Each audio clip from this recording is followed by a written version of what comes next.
최근 이강인의 활약이 스페인을 뜨겁게 달구고 있습니다. 날카로운 킥과 정확한 패스로 소속팀 마요르카에서 맹활약을 펼치고 있는데요. 한창 라리가에서 잘하고 있는 선수는 맞지만 현재 벤투어에서는 자리가 없어 보입니다. 어느덧 한 달 앞으로 다가온 월드컵, 과연 벤투 감독은 어떤 생각을 가지고 있고 축구 팬들은 이에 대해 어떻게 평가하고 있는지 자세히 알아보도록 하겠습니다. 흔히들 파울로 벤투 감독의 축구를 빌드업 축구라고 알고 있는데요. 축구에서 빌드업이란 공격을 하기 위해 쌓아가는 일련의 과정을 의미합니다. 간단하게 말하자면 공격을 전개할 때 선수들끼리 전진된 위치로 패스를 주고받는 과정이라고 생각할 수 있습니다. 빌드업은 단순히 수비수나 미드필더들의 능력치를 말할 때 많이 사용되지만 사실 골키퍼를 포함한 모든 포지션에서 중요시 다루는 개념입니다.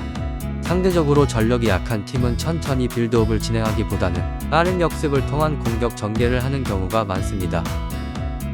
최근 벤투 감독의 빌드업 축구에 관해 의견이 많은 이유도 여기에 있는데요. 우리나라는 월드컵에 출전하는 국가들 중에서 상대적으로 약한 팀으로 분류됩니다.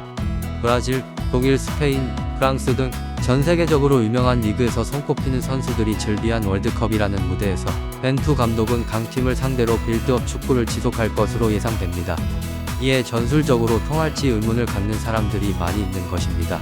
빠른 역습을 위주로 한 전술은 한국 축구가 오랜 시간 사용해왔던 전술로 손흥민 선수의 장기인 빠른 스피드를 이용한 역습과 뛰어난 볼 결정력을 많이 활용할 수 있다는 점에서 경쟁력을 가지지 않을까 하는 의견이 나오고 있는 상황입니다.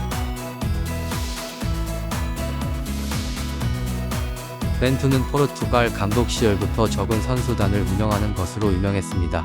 2010년 9월 포르투갈 대표팀 사령탑으로 부임했지만 유로 2012 이후 선수단과의 불화가 있었고 부진하던 시기에도 당시 폼이 좋지 않았던 메이레스, 벨루스를 기용하며 많은 비판을 받아 결국 유로 2016 지역 예선 첫 경기에서 경질되었습니다.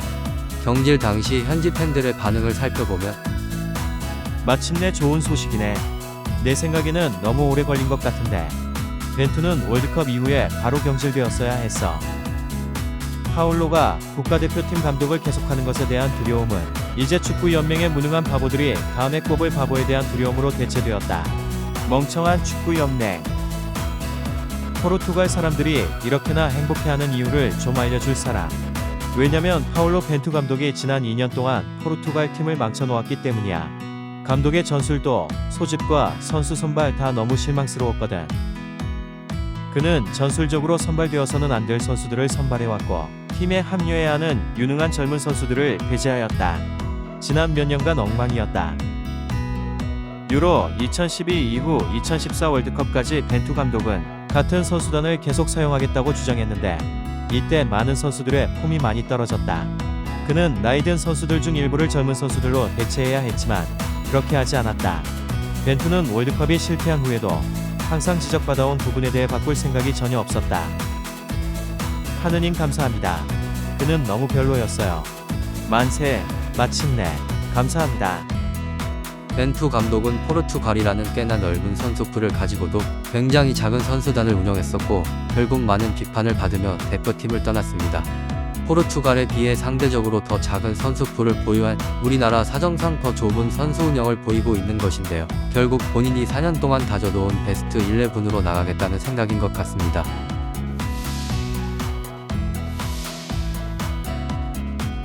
지난달 27일 카메룬과의 평가전에서 축구 팬들의 최대 관심사는 이강인 선수의 출전 여부였습니다. 팬들의 간절한 바람에도 결국 이강인 선수는 벤치워머로 경기를 마쳤고 선수로서 아쉬운 건 사실이나 할 수 있는 건 아무것도 없다며 소속팀 마요르카로 돌아갔습니다. 이강인 선수의 월드컵 출전 여부에 대해 구자철은 이강인은 카타르 월드컵 엔트리에 필요한 선수다. 월드컵에 나가서 중요한 역할을 할 것이라 본다.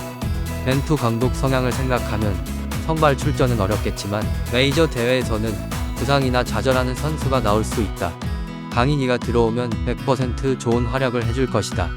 월드컵 기간 내에 선발 베스트 11 명단이 바뀔 수 있다며 예상 밖의 변수가 등장하면 이강인 선수의 가치가 드러날 것이라고 힘주어 말했습니다.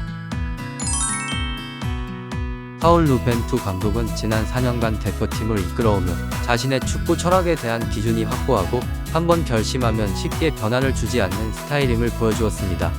이러한 성향을 고려할 때 월드컵 최종 엔트리 역시 그동안 대표팀에 꾸준히 중용되어 온 선수들 위주로 크게 예상을 벗어나지 않을 것으로 전망되고 있습니다. 월드컵이라는 큰 무대에서 상대적으로 약팀인 우리나라에게 맨시티급 전술 변화라던가 아무도 예상 못한 플랜 B, C를 바라는 것은 아닙니다. 포메이션 깨는 걸 극도로 싫어하는 벤투 감독의 성향을 이해하더라도 현재 이강인 선수의 활약상을 보면 아쉬운 마음이 들기 마련인데요. 50일도 채 남지 않은 월드컵에서 대표팀이 과연 만족할 만한 결과를 낼 수 있을지 많은 축구 팬들의 관심이 모아지고 있습니다. 이상 한리우스였습니다. 여러분의 소중한 의견을 남겨주세요. 바쁘시더라도 구독과 좋아요 부탁드립니다. 시청해주셔서 감사합니다.